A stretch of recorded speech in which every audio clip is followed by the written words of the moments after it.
Welcome to The Explainer. Today, we're unlocking a completely hidden high stakes world right beneath our feet.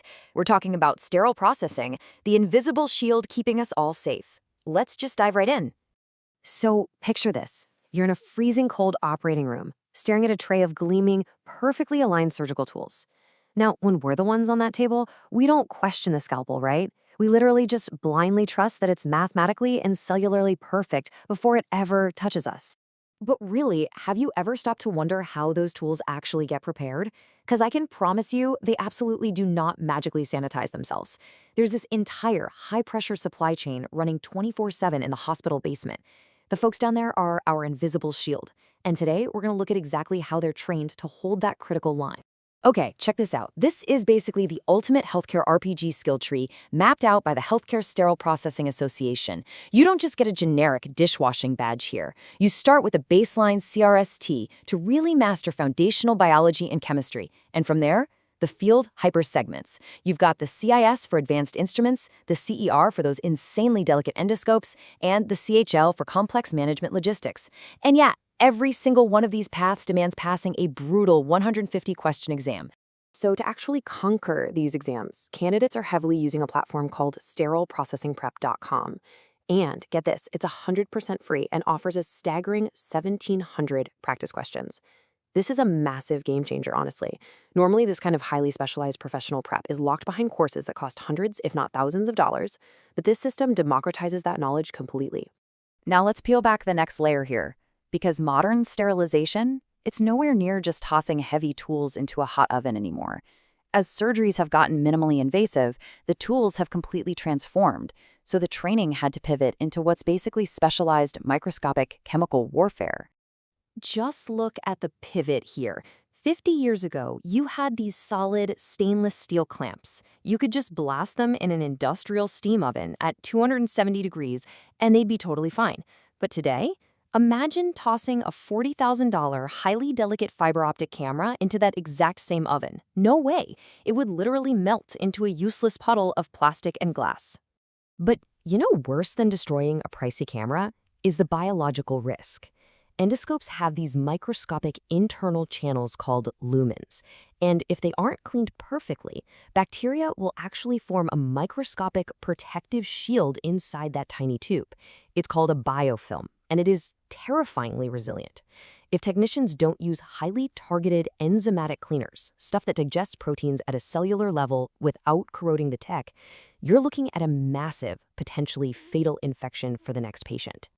So, right, they're biological containment specialists with zero room for error. But if we look back at the baseline CRCST exam, it reveals a whole different side of the job. Because being perfect in the decontamination room actually means nothing if the hospital's logistics fall apart. These techs, they are also tactical logistical coordinators. Check out this unexpected slice of the pie chart for the exam breakdown. The hard sciences, cleaning, prep, sterilization, that's 63% of the test. Makes total sense, right? That's the physics and chemistry. But look at that remaining slice. A massive 37% of this high-stakes medical exam is completely focused on logistics, environments, and human relations. You might be wondering, why on earth does a basement technician need to be tested on human relations and transport? Well, it's because we kind of have to shift how we visualize hospitals. It's not just a building where isolated medical events happen. A modern hospital is a highly volatile, completely closed-loop supply chain. For instance, let's talk about the environmental physics just to move a tray. A perfectly sterile tray has to get from the basement all the way up to operating room 4. Did you know hospitals have specific clean and dirty elevators? On top of that, sterile storage needs positive air pressure to push airborne contaminants out, while the decontamination zone needs negative air pressure pulling air in so biological hazards don't escape. If a tech pushes a clean cart through the wrong air pressure corridor, boom, they've invalidated the entire invisible shield before it ever reaches the surgeon. And then there's that seemingly out-of-place 8% requirement for human relations. That's actually testing extreme crisis communication. Imagine a severe trauma rolls into the ER. A super stressed surgeon calls down screaming for a custom tray in 90 seconds to stop an internal hemorrhage. That technician has to stay calm, interface with that panicked surgeon, navigate a massive inventory, verify all the biological indicators, and dispatch that tray flawlessly. If they panic, the patient suffers. No pressure, right? Okay, so knowing this single exam covers complex microbiology, airflow physics, and literal life or death crisis management. How do you actually wire a human brain to recall all of that under extreme pressure? You basically have to completely rethink adult learning, moving way past just passively reading a textbook. And that is exactly what this platform tackles with some really clever neuropedagogy. We have to remember who's taking this exam. These are often uncertified techs pulling grueling 12-hour shifts on their feet in crazy hot environments. Expecting them to sit down at the kitchen table with a dense textbook for 3 hours, that's just biologically unrealistic. Instead, the platform uses an asynchronous, mobile-first design. They can knock out 10 questions on the bus, get instant feedback to fix their mental models on the fly, and use spaced repetition. There's even a gamified fire emoji streak. It gives that quick dopamine hit to instinctually embed the knowledge over time. And user testimonials prove this model works brilliantly. People are using these free mock exams and detailed explanations to pass on their very first try. Democratizing this training without charging a dime is incredibly effective. But if you look closely at the platform's fine print, there's a very deliberate, absolutely crucial disclaimer. The creators explicitly say this platform is a supplemental study tool, not a replacement for official HSBA textbooks. See, they prioritize real-world patient safety way over just bragging about high pass rates.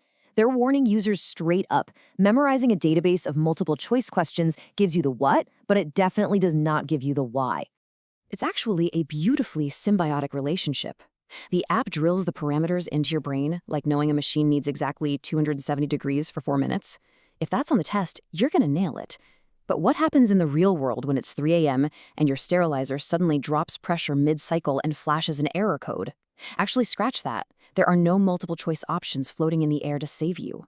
That is exactly where the dense textbook comes in. It gives you the deep thermodynamics and theory you need to troubleshoot those unpredictable mechanical failures and literally save the day. You absolutely need both to be safe. As we wrap up this explainer, I really want to leave you with a provocative thought.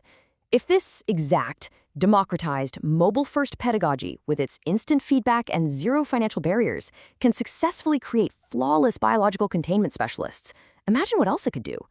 What if we applied this exact blueprint to water treatment operators, or 911 dispatchers, or power grid technicians? It could strengthen the entire foundation of how our society operates. Because honestly, the technology to train the people who keep us safe, that shouldn't be a luxury item. Thanks so much for exploring this hidden world with me, and we'll catch you on the next explainer.